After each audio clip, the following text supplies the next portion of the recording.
This authenticates all right. But at least it's only 2 numbers. And your password.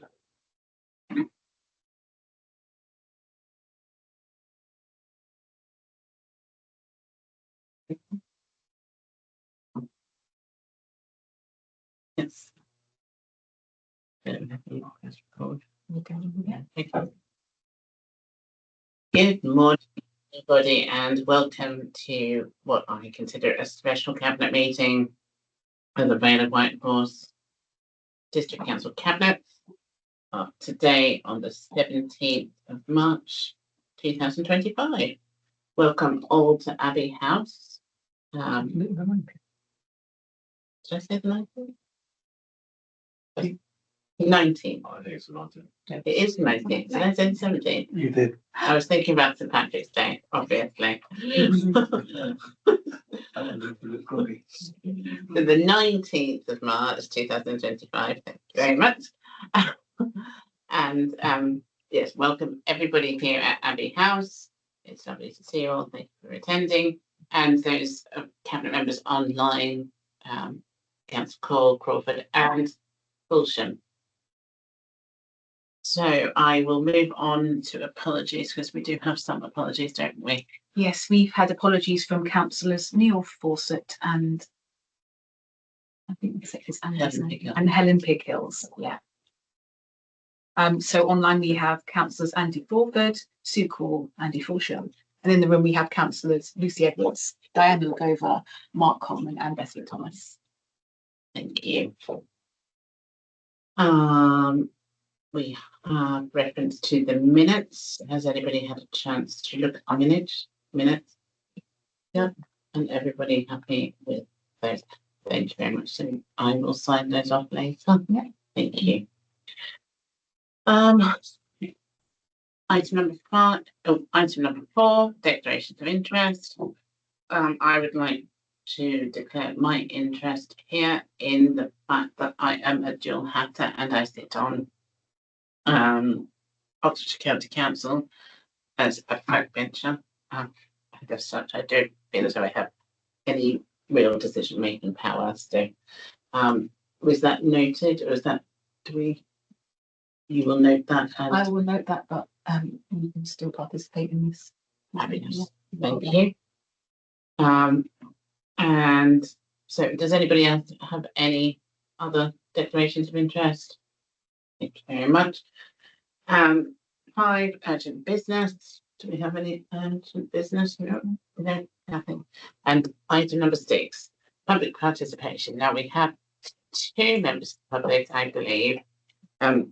Councillor James, who registered to speak as a member of the public, and Councillor Foxhall, who tried to register to speak but missed the cut-off time, sorry.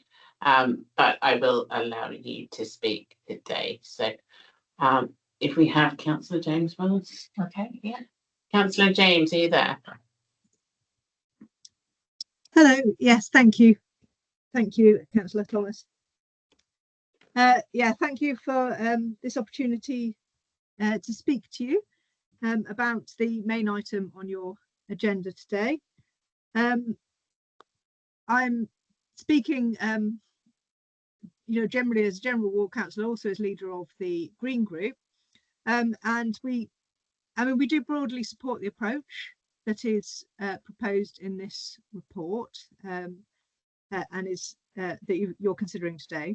We do have some concern about the lack of scrutiny and challenge that has been built in to any of the groups being set up for South and Vale councils. So it's notable that the West Berkshire are setting up a devolution advisory group. The terms of reference are included in this report pack in Appendix 2C, with a purpose to offer advice, scrutiny and challenge. And the membership of the group is described there as being selected to represent political balance, but also, I think, very importantly, geographic spread across their district. By contrast, the only thing even slightly similar, being offered for Southern Vale in Appendix 2D, is Southern Vale Strategic Delivery Monitoring Group terms of reference. Now, this clearly has a broader purpose, but more concerning, there's no mention of who the membership of this group is. I mean, I can't actually tell from this terms of reference whether this is members or officers or both. It's that vague. The group is clearly very different. It doesn't have any kind of scrutiny and challenge purpose. It will be confidential, which obviously has benefits potentially in offering advice, but completely limits any scrutiny or challenge role that it could take.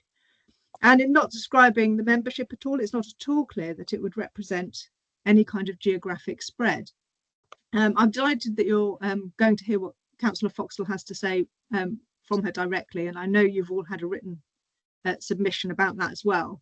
And I think that particularly shows the need for geographic spread to be taken into account. It allows members to do what we're here to do, which is represent the residents in our wards, and bring that local knowledge of the impacts of local government reorganisation into the council, to allow us to take full account of those as we move forward through this very challenging time that is going to see a lot of change for our residents, for the way we deliver services. So I hope that Cabinet will consider that and consider today the lack of any kind of scrutiny and challenge opportunity for this process in Southern Vale, and the lack of any obvious way for the geographic representation across the Vale to really be heard in this process. Thank you.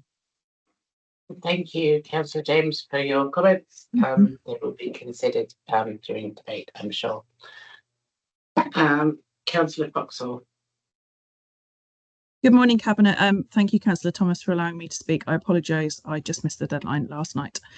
But yeah, I appreciate the opportunity to share with you a perspective. I'm speaking as the ward councillor for one of the ward councillors, along with Councillor Patel, for Watchfield and Shrivenham, which is, as you all know, in the very far west of the district.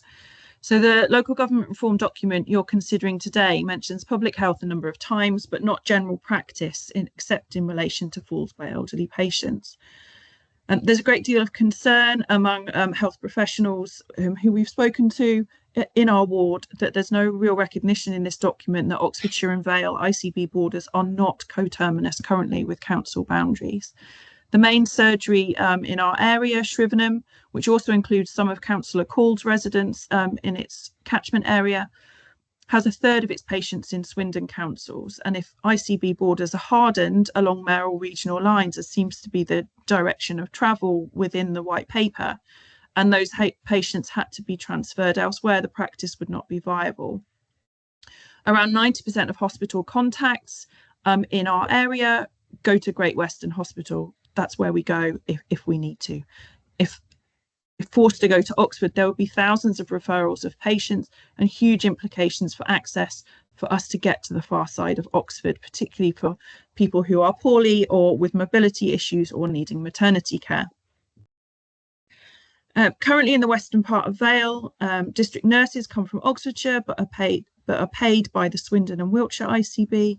Community matrons, all hospital services come from Great Western Hospital in Swindon.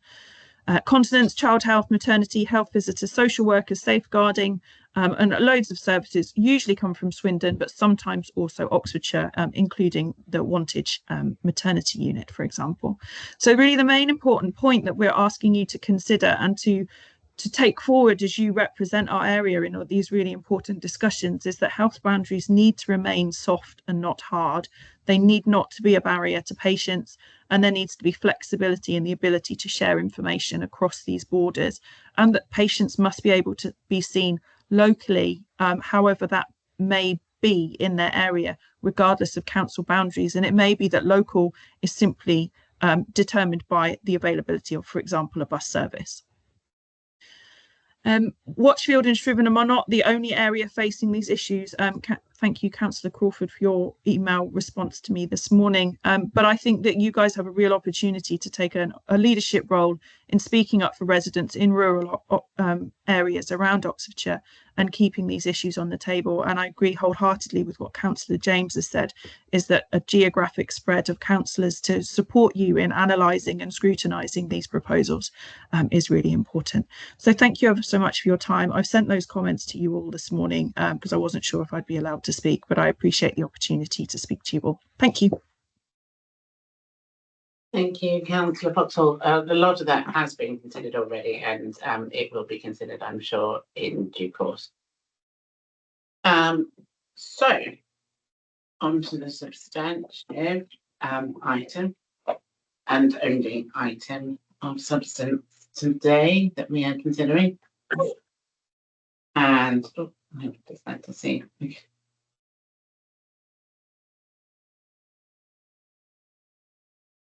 Agenda, so I just want to formally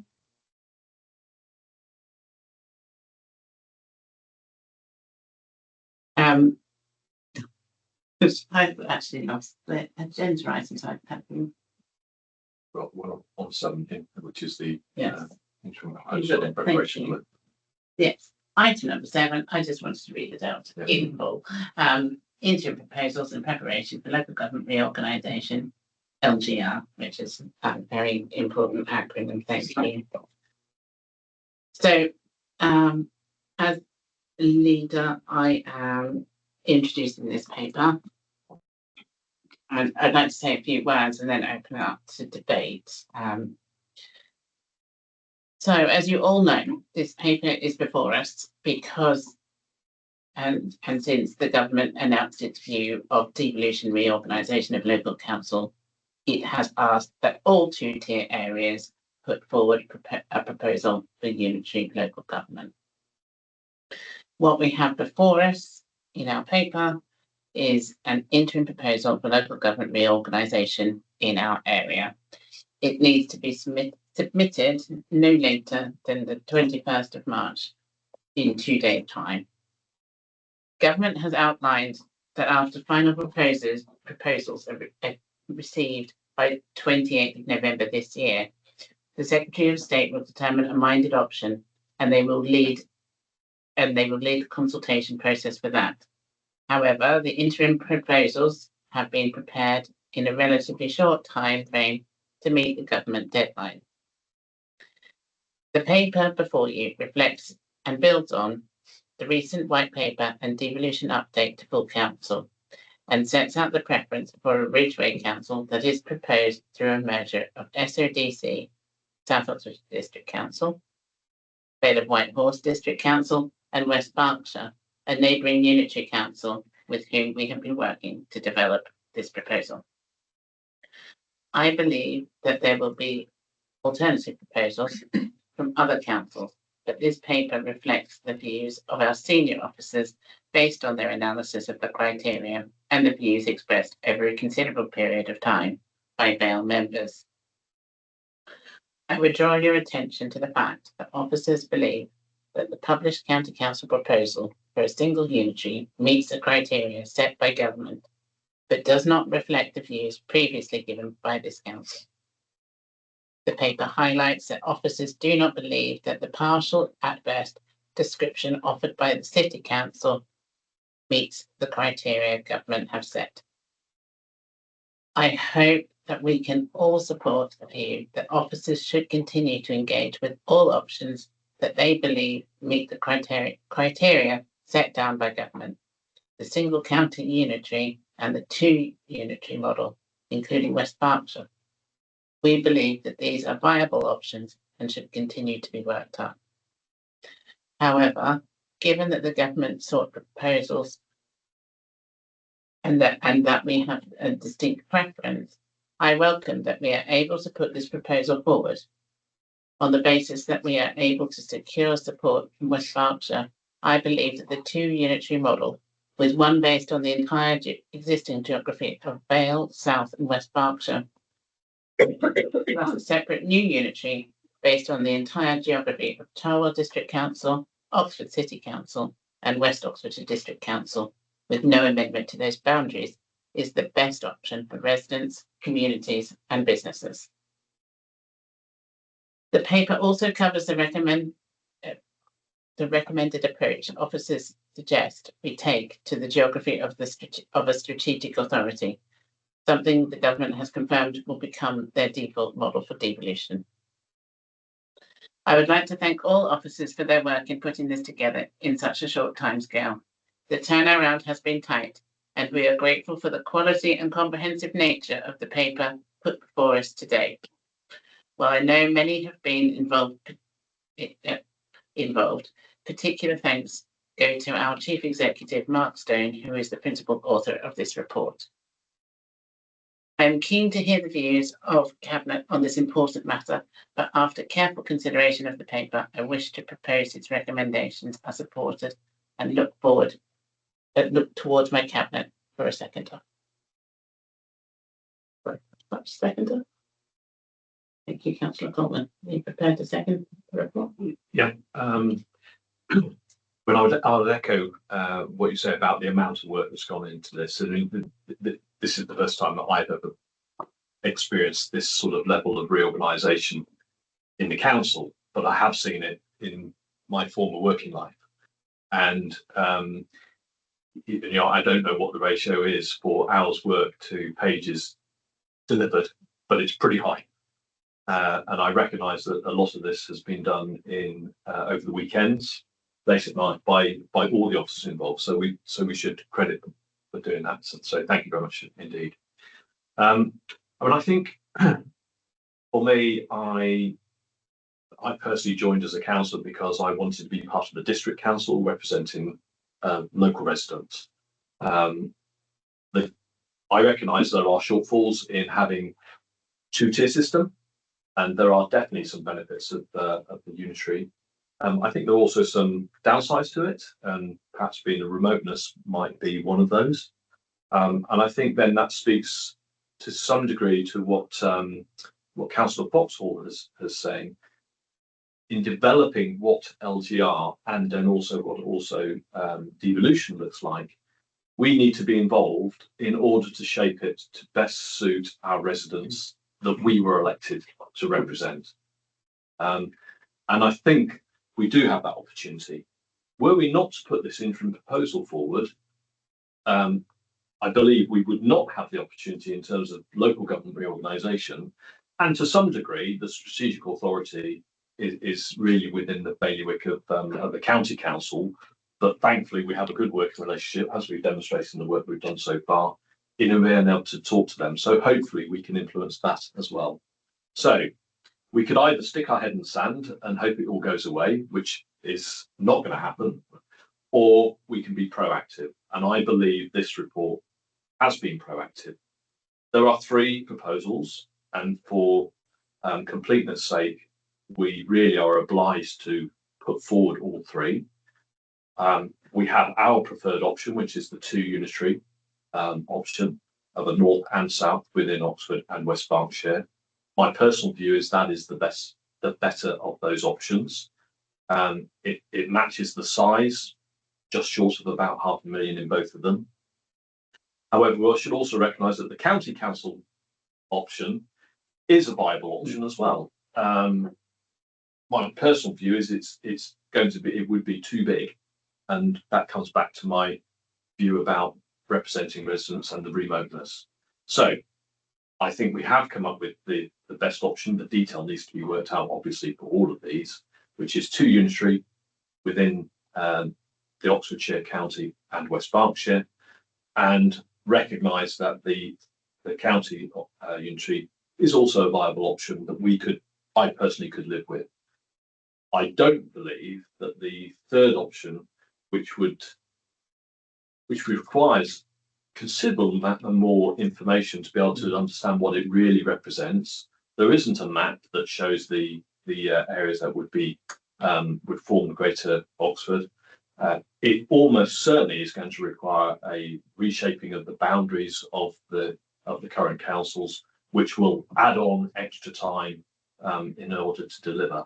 And therefore, I think that 3rd option isn't really viable but for consistency, we should put up. So for those reasons, I would second the recommendation that that we accept all the recommendations A through to I as put in the report. Thank you. Thank you. Right. Councillor Edwards. I just want to echo Mark's sentiment on that, Councillor Coleman's sentiment on that. I think that we were all voted in as members to represent our localities. And some of those localities are centrally based within the Vale, some are more in the peripheral outskirts, like I'm a ward member for Farringdon. And in the grand scheme of boundaries, we've always been on the fringe, so to speak, and almost what we feel is left behind. And certainly when we look at larger models, as Mark's just gone through, a lot of communities might feel that they're going to be unrepresented. And I think at the core of this is what LGR stands for local at the end of the day. And I think that the recommendation put forward keeps that narrative in place as much as we can for residents. And if we don't put this proposal forward as it is, okay, it might not be perfect, but it certainly is a very, very good model of how it should work, is one, cost effective and sustainable. And already we've got a very good unitary model happening with Vale and South already, and a proven track record of doing things extremely well. So I heavily support this recommendation on those bases as well. Thank you. And reflective of apologies, I'm not sure if it was Councillor James or Councillor Pottle, and their discussion of sort of understanding the broad range of geography within the district. I think, and I'm very proud that I think most of the district is covered within our cabinet. There is a geographical spread, and I'm glad to see that, because it does mean that we're having different perspectives right across, and we do consider that as we make decisions. Councillor Balsham. Thank you, Chair. I'm very glad I was able to join you online today. I'm only sorry I couldn't be there in person. To my mind, we were elected by our residents to deliver services and engage in a constant path of improving our delivery. And looking at the proposals today, I've got no doubt that the Ridgeway proposal is the one that will most enable us to effectively deliver, not just in the short term, but ongoing for our residents. Yes, we could work with an Oxfordshire-wide proposal. Anything else is, to my mind, just pie in the sky. We've got to keep on delivering. I know that we can't make commitments beyond the lifespan of this council if we are to cease to exist, but we can lay foundations for continuing to deliver for our residents, and that's what we should be doing. So I'm very happy to support this paper. Thank you, Councillor Wilson. Councillor Glover. Thank you, Chair. Yeah, firstly, I wanted to say that, just we dealing with boundary changes from time to time, and just we know how difficult even that just situation is. So having this change, it's such a huge scale, and just that timeline we were given, just was so short that we understand it's not possible to make everything, prepare everything perfect and make it perfect. However, again, just we look at what we deal with, and we clearly see what our preferences and how we can approach it from practical level, and just what we can deliver on a practical level the best. And that's how just it was structured. Our proposal was structured. So then I fully support this proposal, and I believe we need to be proactive as we can be. And then, unfortunately, the decision is out of our hands. So they're not just the best prepared proposal would probably give us better chances to be heard, and we can see that. Thank you, Councillor Glover. I think there's several points there. The decision is ultimately out of our hands. It will be with the Secretary of State. Yes, I do appreciate the as I said, the tight turnaround in getting this prepared, and I think with the understanding, and it has always been the understanding that following this section, should it go through, that there would be much more time to have detailed understanding of and a period of evaluation and discussion on a wider setting. So yeah, I think it's really important to view that this is not the final product, and this is just the first step, isn't it? And we need to go forward with this and thank officers for all their work, not just getting us to this point, but in the months ahead, because there will be a lot of work in the months ahead. Yeah, I mean, just follow on for that